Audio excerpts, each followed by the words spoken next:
Hey, how you guys doing? This is David, and this is my third video. I wanted to do an update and just let you guys know how I was doing. First, let me just say my voice is a little shaky. The testosterone has taken effect, so my voice goes up and down all day long. Um, over the last couple of weeks since my last video, I've gotten a lot of constructive criticism and some really great feedback for the website and for the videos, for the blog, for everything. So just the constructive criticism. First thing is I have a list now, a list of things that I'm going to talk about in the video. Um, Also was the one criticism that I got that I think was really great was to keep the video shorter. So each video is now going to be 10 minutes or less. I do have the list, like I said, and less was one of the other criticisms that I received, which is difficult for me because generally I'm not working from a list, and also I stumble over quite a few things. So to prevent myself from stuttering, I usually say but we'll try to eliminate that in these videos. Alright, so over the last couple of weeks, I've had quite a few people ask for request videos, and the first thing I want to say is it is not by lack of passion at all that I'm not creating videos, but I do have quite a few responsibilities and jobs in my life. I've just started a new full-time job, and also I have two part-time jobs on local campaigns here in the area, and also volunteering, and then I'm working on my own campaign right now, and also doing quite a few things in the community, trying to do some public speaking and just education on behalf of the trans community. So um, the third thing I wanted to say was that I will be doing a blog.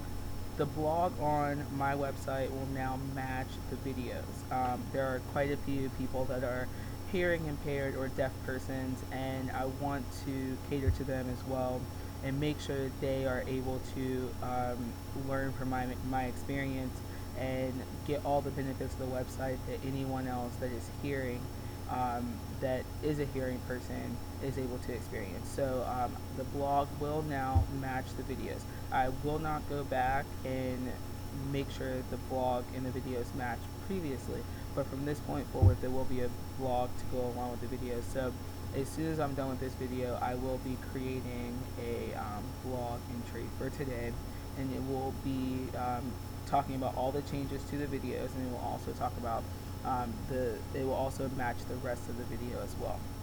So with that being said, we have about 7 minutes to go over all the changes, so let me just kind of fly through those. Like I said, the first change obviously is my voice. My voice has been up and down all over the place. Wanted to make sure that I mention that from what I'm told, it will do this for the next month or so, and it started about 3 weeks ago. So by no means does that mean that everyone's timeline is going to be 7 weeks of your voice going up and down. But just remember, you are basically going through puberty again. So, but this time you'll be going through it as a boy, as a man. So your voice will go up and down just as any other man's voice would go up and down as he's changing. The second thing that I think is really significant that I didn't hear much about when I was initially talking to other people about transitioning, but now that I'm experiencing it and I'm telling people, oh, I'm experiencing this, they're like, oh yeah, I forgot about that. My shoe size, my shoe size has gone up 2 sizes. In some brands, it's 2.5 sizes, so it's a significant change. I just donated 4 pair of shoes yesterday, and I'll be donating some more that are in my storage closet. So I went from about a size 7.5 or an 8, depending on what brand I was wearing, to now wearing a 10.5, and I even have 2 pair of 11s. So my shoe size has gone up significantly, which is something that I wasn't expecting. So if you have a budget, make sure you budget for shoes, because that will happen. I'm also getting a little taller. I know that I've gotten at least a ½ inch taller. So you go through some growing pains, which you have to stretch several times a day, which I've expressed adamantly in the last videos, that stretching throughout the day is vital to your body, because otherwise you're going to be in a lot of pain. There are a few days where I decide not to stretch throughout the day, and maybe I stretch once or twice, when I wake up and when I go to bed, but missing those middle day stretches, it really impacts me, because my body is really sore, and it's really tense if I'm not stretching. The other thing is that I'm sure people have seen from the pictures on the website, I am getting quite a significant amount of facial hair. I can do this now. So the facial hair is pretty significant, and I am completely covered here. So it's trying to grow here. It's not quite there yet. And I have a very light colored mustache, so um, the facial hair will grow in.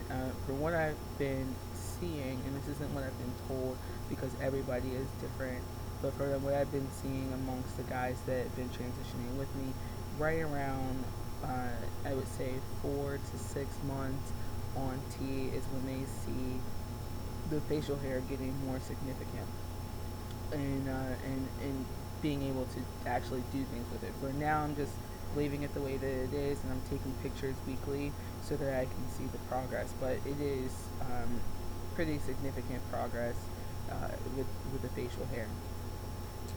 The last change that I've seen recently has been my body, and my body is completely changing.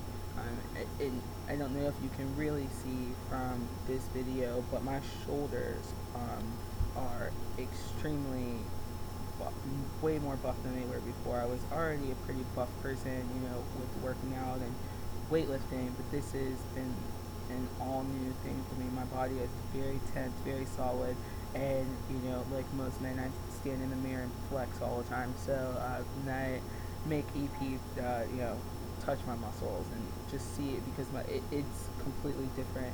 And it reminded me of when you're in middle school and there's the flimsy guys. The boys are really flimsy and they're not firm yet, and then around 8th grade they start buffing up and having muscles, and they're not even working for them. So I'm definitely experiencing that.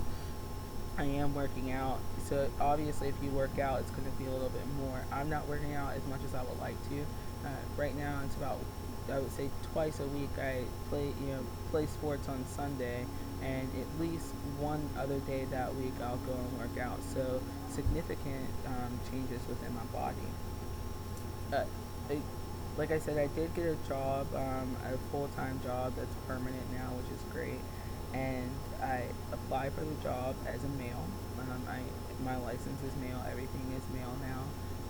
And so there were a couple things that I needed to do in order to make sure that my body looked the way that they were going to perceive me. So the one thing I did was I got a chest binder from Underworks, and I would recommend that to anyone that is going to want to use a chest binder.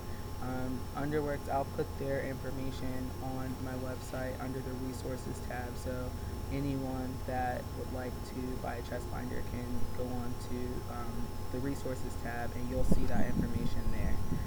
The other thing I wanted to talk about were there's 2 grants that support chest reconstruction surgery. So the first one is the Forge Fund, which is already under the resources tab. They do a grant once a year, and next year they will start doing a grant for NTFs as well as FTM. Right now they do an FTM grant for chest reconstruction. Like I said, next year it will be NTF as well, so you can go onto their website and check that out.